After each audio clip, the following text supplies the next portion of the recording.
It is never easy taking the life of your animal.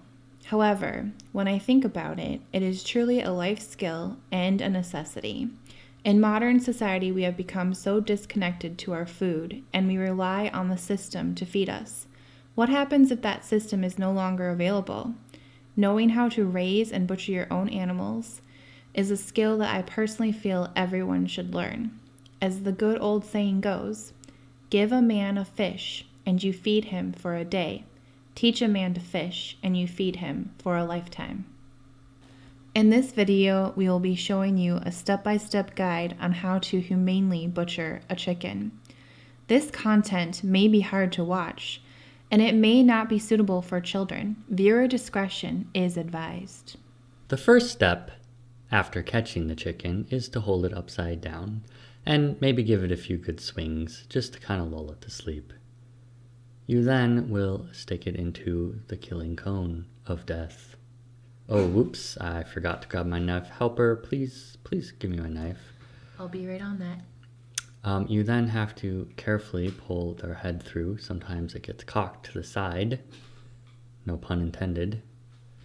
You then need to carefully hold their neck and make sure that your knife is quite sharp and that you are not cutting feathers and you are actually cutting the throat. Give it one swift tug across. It's important to hold the head until they are done with their death throes because otherwise they could slip out or get blood everywhere. After the chicken has completely stopped moving, I do mean completely, the next step is to dunk it in water.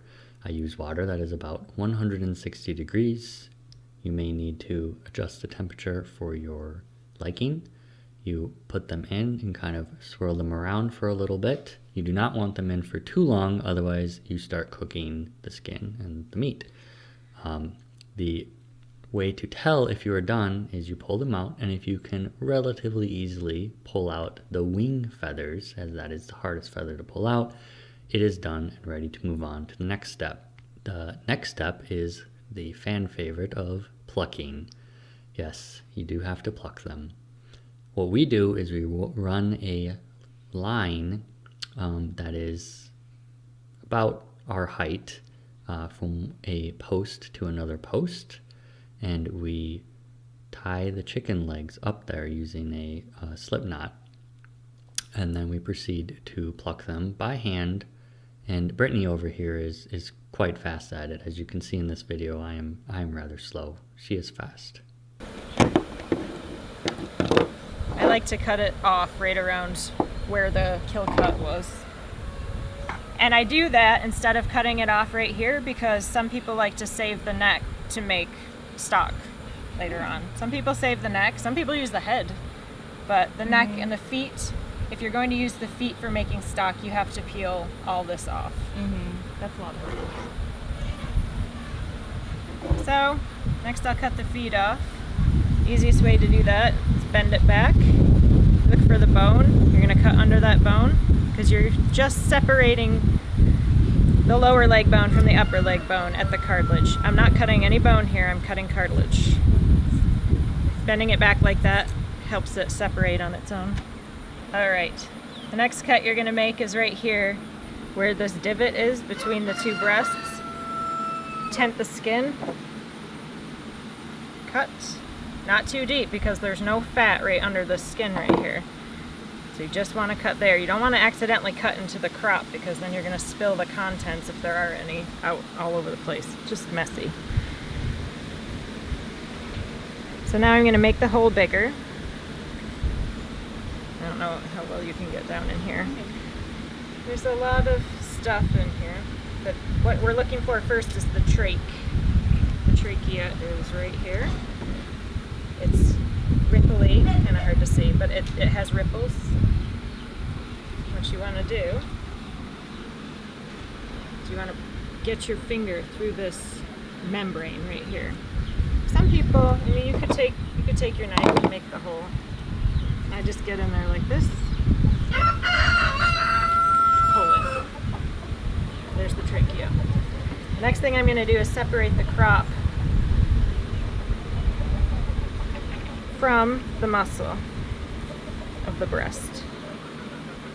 there's this membrane that attaches the crop to the muscle. I'm just going to pull it away.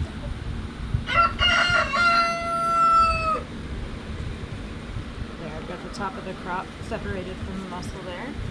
Now I need to separate it from the skin down here.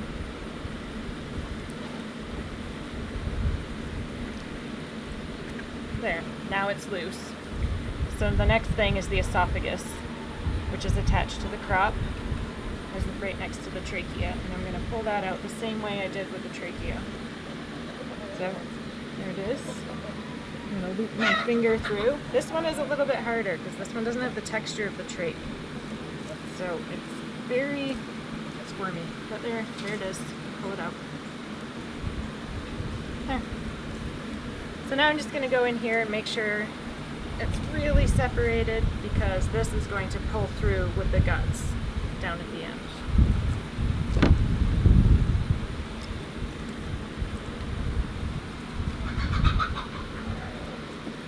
Alright. Flip it over. I'm going to make the next cut. You want to go about 3/4 of an inch down from the breastbone here. About right here. Tent it again. This one, the skin is much thicker down here than it is up here, and you've got a layer of fat. So the first thing I'm going to do is cut through this skin. Then under the skin is a membrane over the fat. You can see I've cut through the membrane. From here, I don't need the knife anymore, and I want to be really careful about cutting in here, because on the other side of this fat are the intestines, and I don't want to cut through that. So I'm going to use my fingers to punch through that fat and make a hole for my hand to go in. There it is. You can see the intestines and the other organs on the other side. The gizzard there. Now I'm going to go in there with my hand, and I'm going to sweep and pull, sweep and pull. What I'm doing is sweeping the fascia away. And the fascia is a membrane that holds all of the organs, attaches the organs into the inner wall of the chicken. All of that needs to come out. And we're trying not to rupture the bile duct, the intestines. So sweep, pull. Sweep, pull. Just breaking all of those membranes, loosening all of that up.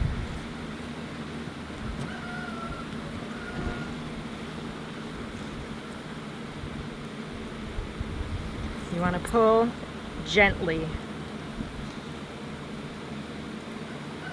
The other thing that's going to happen is the crop is going to pull through with all of this as well. And you can sometimes, once you get used to doing this, you can feel the esophagus in there, and if you can get a hold of that, it will pull right through.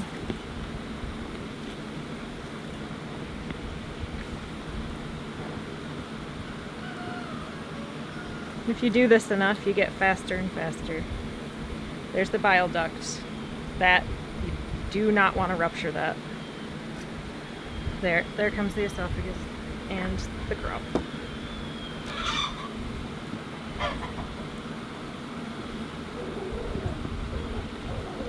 Now we're just pulling the rest of it out.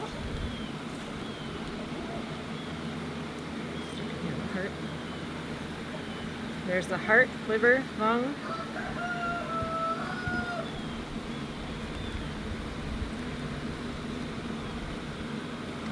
Now that this is all out, we're down to the bottom. We're down to the bladder, the anal gland. I'm going to pull the bladder out.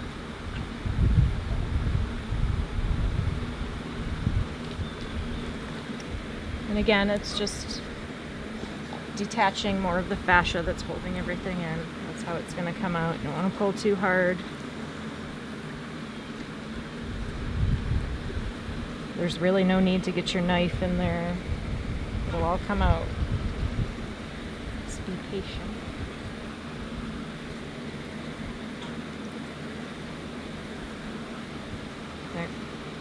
There's the bladder.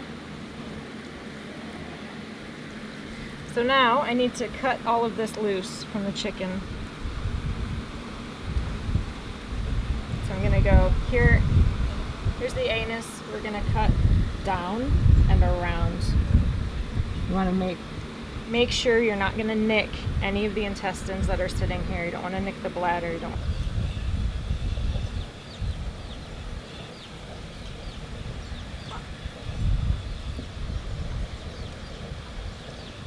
I like to do one side and the other and then go around just to make sure not gonna nick anything and try to make a clean cut.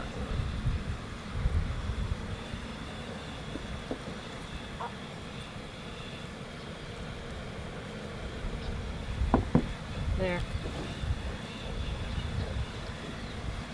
Now what you want to do is go in here and see if anything didn't come out with this package. Now I can see I've got kidney.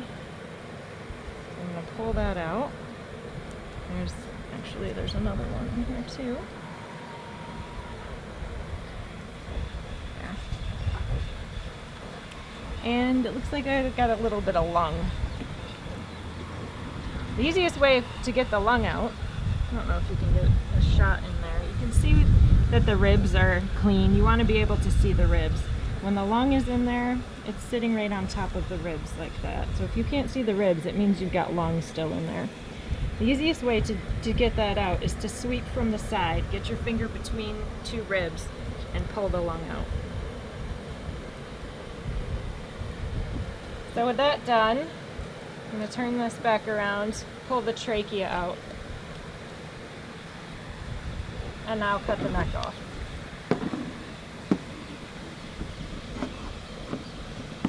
And I have to use a little force to snap it.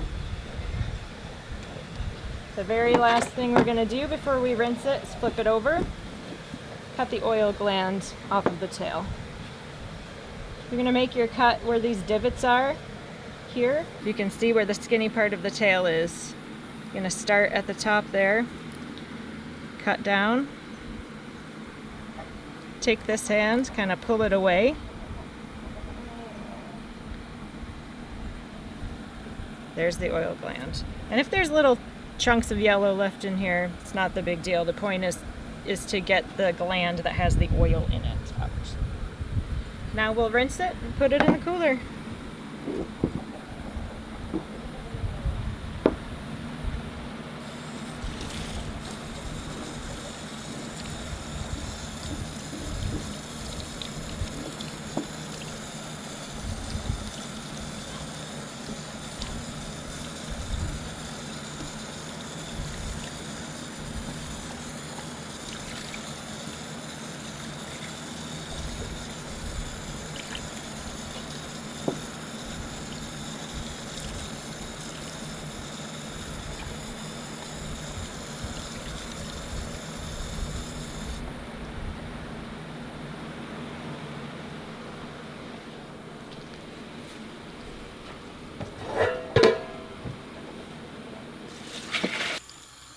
The final part of packaging, or well, butchering chickens, is packaging them up.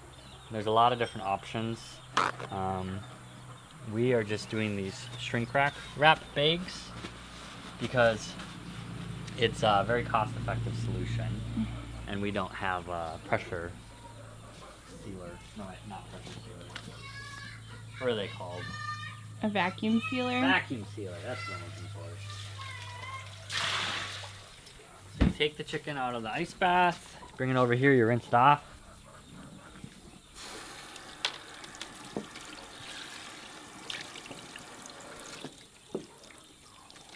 Drip dry a little bit. And then they go in the bag.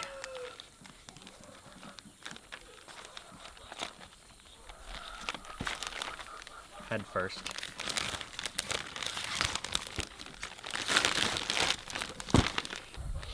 Okay, after you get the chicken in, you put the straw in the cavity of the chicken. You grab as much of the plastic as you can. You take a zip tie, you cinch it up tight around the straw. And you'll see what the straw is so that the air can get out. which you'll see. And a friend of ours borrowed us these awesome gloves so that when you're doing the next part, you don't burn yourself. So this water is about 200 degrees. You just stick the bag in there.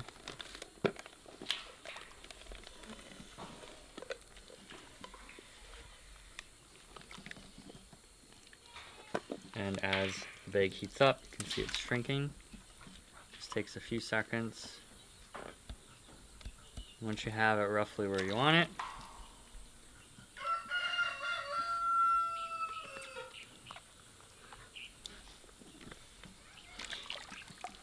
then you pull it out, throw it back on the table, pull the straw out, and you just cinch up the zip tie. And now it's ready to either go in the refrigerator, cooler with ice in it, or you can put it direct into the freezer after you dry it off. After you've packaged up all your chickens, the final step is to refrigerate them for 24 to 48 hours before storing them in the freezer. We hope that this video was helpful and educational, and as always, thanks for watching. If you like this video, please give us a thumbs up and subscribe and share with your friends. Please visit our website at wildwibblefarmhouse.com.